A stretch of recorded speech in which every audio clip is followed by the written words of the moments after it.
This is a special day. This is the 1,000th video, number 1,000 video that I've got published on YouTube. And I'm going to convert it into both a podcast and Whiteboard Wednesday and see how we make all of this work.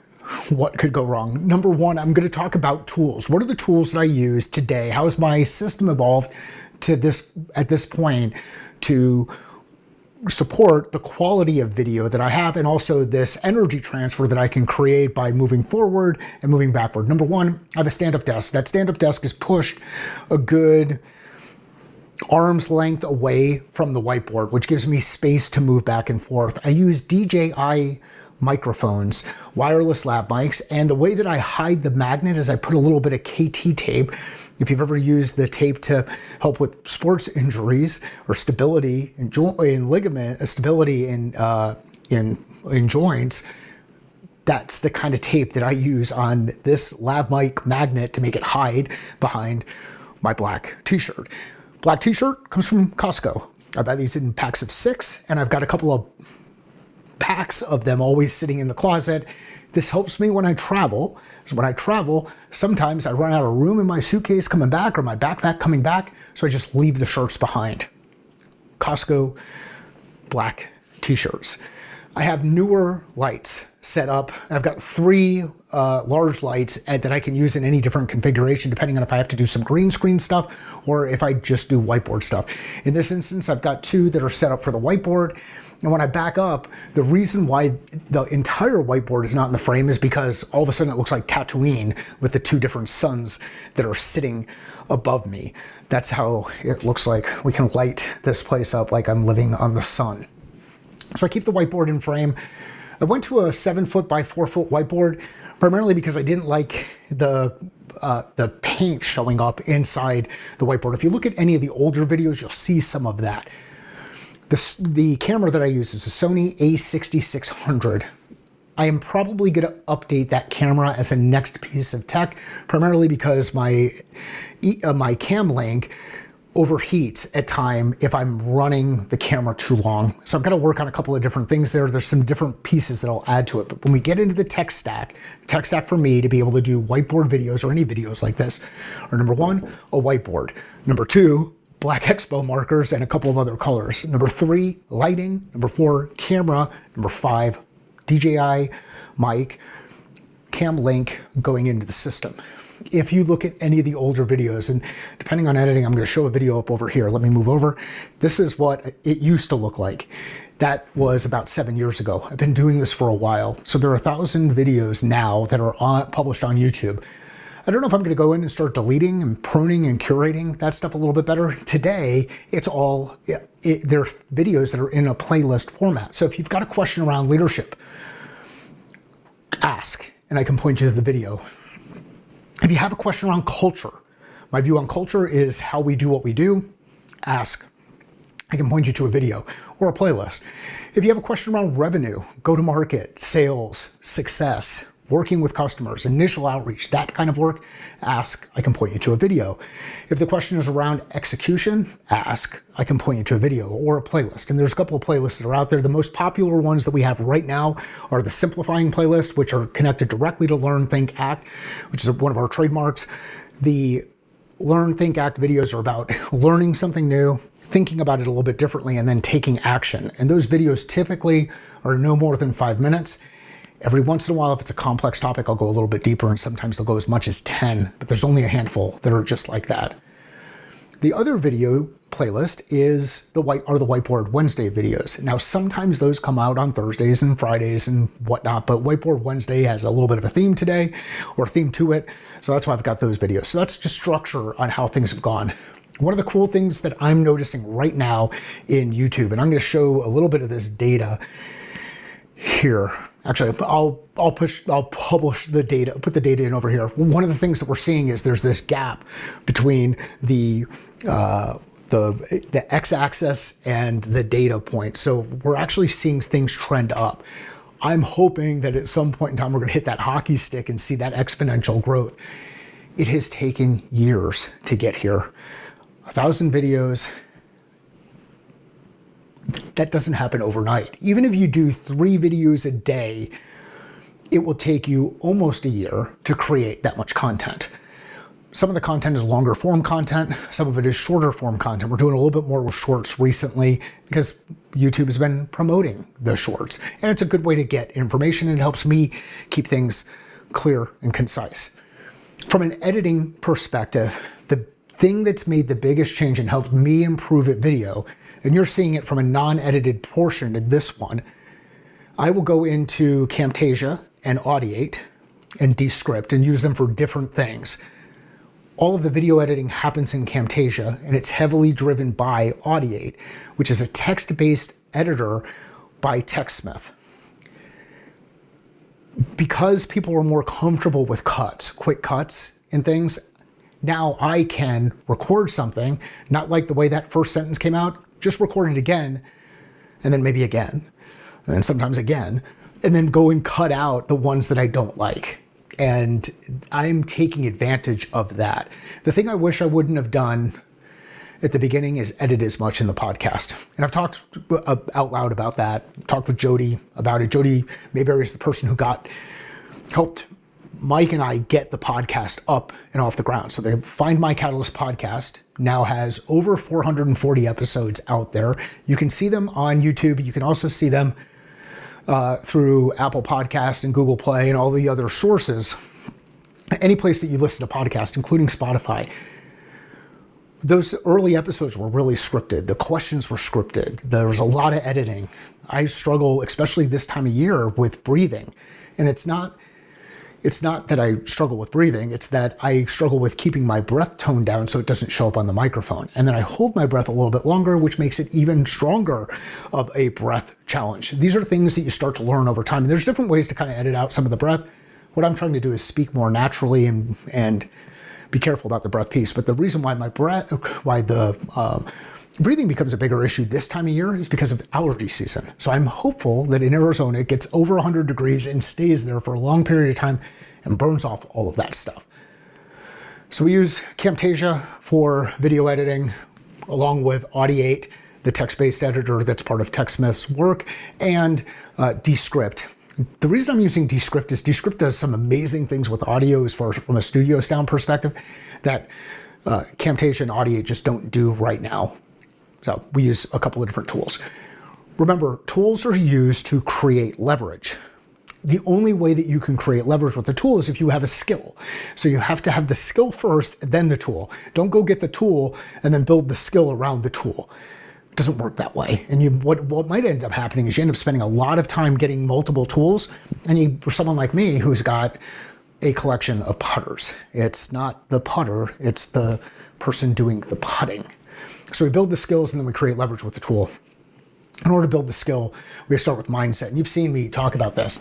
We've got mindset, attitude, belief, clarity of definition, skill set, the skills that are necessary to achieve whatever the thing is that we're working towards. So for leadership, which we've leaned heavily into over the last couple of months, based on some conversations I had with Jeff Bajorek late last year, it's mindset, it starts with self. So the first piece. Then skill set, we move into things like communication, decision-making, problem-solving, design, execution, those skills. And then that puts us in a situation where we can both think critically and think creatively. And that's the leadership wheel. If we build those skills, then we can start to use tools, Catalyst tools, which I'll share a couple of those here. We can use tools to help, like Archimedes said, move the world. So we then get into tool set. And some of the tools that I use to do this are the ones that I shared a little bit earlier. But when we're talking about problem solving, it's what problem, who are the people involved, who has the problem, who's impacted by the problem, who cares about the people who have or impacted, why, do your root cause analysis, 5 why type stuff. Why does it persist? Why is it important to solve? Impact. Then we can get into how. How do we solve today versus tomorrow? Current state versus future state. When, what's our timeline? And then our short-term, medium-term, long-term, 30, 60, 90, the things that we do next and the things that we expect we're going to get to so that we can evaluate success. If you've got a question about Catalyst tools, you can go in and watch videos that we've got about Catalyst tools, or you can work with me directly and I'll embed and incorporate these into the conversations with you and your team. Some of the people that have helped me get to this point. Number one, Jody Mayberry, from the standpoint of getting the podcast out there and getting me comfortable, getting my voice out there, and even just comfortable listening to my voice. I hate my voice. I don't like the sound of it. It now sounds the same way that everybody else hears it because my brain has kind of shifted around it, and I've realized, hey, you know what? That's just my voice. So Jody, thank you. A couple of other people that were really important overall in this process. One, Connor, for starting the business with me and getting things off on that side. So that's Mike Connor. Will Aitken has been phenomenal for me when it comes to video. Nick Capozzi has been phenomenal for me when it comes to video. Tiger Joseph has made an impact when it comes to video, both in how things are being framed, how things are being cut, how things are organized. So those are a couple of resources. If you're looking to get better at video, talk to Nick. I know Nick's not doing as much anymore, but talk to Nick, follow Nick, follow Will, and follow Tiger.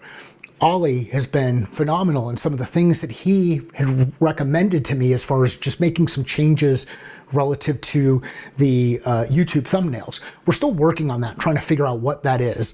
Jen makes fun of me. She says I have weird looks on my face when I try to grab screen grabs. And from what I understand, that kind of stuff is supposed to work. Here's the thing I've learned over 1,000 published videos on YouTube. And it's stuff that has worked with just about anything else that I've ever done. You have to do the work. Once you do the work, you can reflect on the work. When you reflect on the work, then you can adjust and iterate on the type of work that you do, and then go do it again. So you plan, what are you going to do? You do, you reflect, and you adjust. So you adjust the plan. So you just kind of work through this looping process. And if you do that over and over again, you're going to learn faster. You're going to figure out, hey, what's your style? What's not your style? Some of the feedback I got early on with the video was, number one, and you'll see it when I share the example over there, but your video is crap. It just feels you feel like you're disjointed. You don't know what you're going to say next. All of those kind of things. Here's the deal. When I talk in front of groups, I don't necessarily know what I'm going to say next. I do repeat a number of different things. And the reason I repeat them is because they're fundamental guideposts or bullets that we've got to go through in order to make the kind of impact. Now, I've worked on getting much more clear and concise in the way that I communicate, and I've done that over time. I've had feedback around the importance of scripting and needing to script. I've tested it. It's not really me. I like the flexibility. Now, on the client side and on your side when you're watching, it is better when I have those thoughts written down and then I'm clearly communicating them and not getting off track. So there's different things that I'm learning as I go through this. There are some people who don't like the energy of me moving around. There are some people who do. You're not going to be for everybody. Fit matters. Fit is critical. Fit is important. Figure out your fit. And the only way that you can figure it out is to actually do stuff. So you get into that learn, think, act. We learn something new. We think, how does it relate to what we already know? And then we take action. So mindset, skill set, tool set, learn, think, act, all sets of 3, plan, do, iterate. Like we do those things, all of a sudden things start to happen faster. And you can actually get yourself into a place where you're doing meaningful work. You're doing the work that you're meant to do. You're doing stuff that doesn't suck the life out of you. That's where you get into the energy versus impact 2x2. So sucks the life out of me, builds me up on the x-axis, and then on the y-axis, high impact, low impact. I want to spend time doing things that are high impact, that build me up. And the reason I want to do that is because there I can get really good value exchange for the time and effort that's in there. Why do you want to pay attention to what I'm doing? Here's why. If you want to simplify your approach to getting things done, follow me. If you want to build out your capabilities as a leader and be the best leader of self that you can be, so you earn the right to lead another person and then lead teams and then lead teams and teams, follow me. I will help you with the process side of things, the system side of things, to help get those things done in the context of both people, process, and tools. If we apply the right mindset, attitude, belief, clarity of definition, build the right skill set, and then leverage the right tool set, you'd be amazed at the things that you can accomplish. And those are the kind of things that I talk about on this channel. We also published a podcast live. The podcast is intended to help you find your catalyst, that nudge to do the thing you've wanted to do. We work to simplify those things so that next logical steps can be identified and you can start taking them, because movement is critical. Many of us struggle with moving because we don't know what the next step is. Well, let's simplify it, identify the next step, and then start taking it. I shared something the other day, and I think this is going to resonate with a number of you, and I hope it resonates broadly with the market. Stop trying to fit your square peg into somebody else's round hole. There are enough square holes out there for you to be able to go out there and fit your square peg into that square hole and do meaningful work with meaningful people. So stop looking for the round hole that's big enough for your peg, or stop looking for the one that doesn't match the shape. Be really clear about what shape you are and where you want to adjust and where you want to go next, because fit matters. Thank you for being a part of this journey. Thanks for listening to the podcast. I'm going to push this live on the podcast. Thanks for watching the videos on YouTube. We're up to 360 subscribers right now. We've seen about 20% growth on the channel since the beginning of the year, which is super exciting. I'm really stoked about what's next. I want to help you think different, do different, and ultimately be different in the context of simple tools and processes, systems, to help gain clarity and get work done. Because execution happens through the combination of clarity, lines of clarity, focused attention, and work, doing the right work in the right order at the right time. That's how we execute. If you have questions, please let me know. There are a number of different ways to get a hold of me. You can get a hold of me in some of the Slack channels that we're both part of. You can get a hold of me through direct message on Twitter, on LinkedIn, or even in the comments. You can go to our website and you can get a hold of me. You can book time. There are a number of different ways to get a hold of me. If you know somebody who would enjoy this, get value out of some of the story that I shared, some of the journey, some of the things, the lessons learned, please share it with them. If you have questions around those, please let me know what those questions are. I'm happy to share every bit and every part of the journey that we've gone on. We are just getting started. Jen's more involved in the business today than she's ever been involved. Sean is more involved in the business today than he has ever been involved. We are doing really good things with second generation family run businesses in the manufacturing and construction space. Like really good things on that end.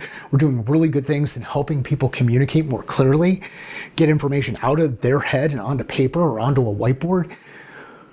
I'm super stoked about what's to come and appreciate you being here along the journey. Sales is a thinking process. Business is a thinking process. Life is a thinking process. How are you thinking different about your process? Thanks.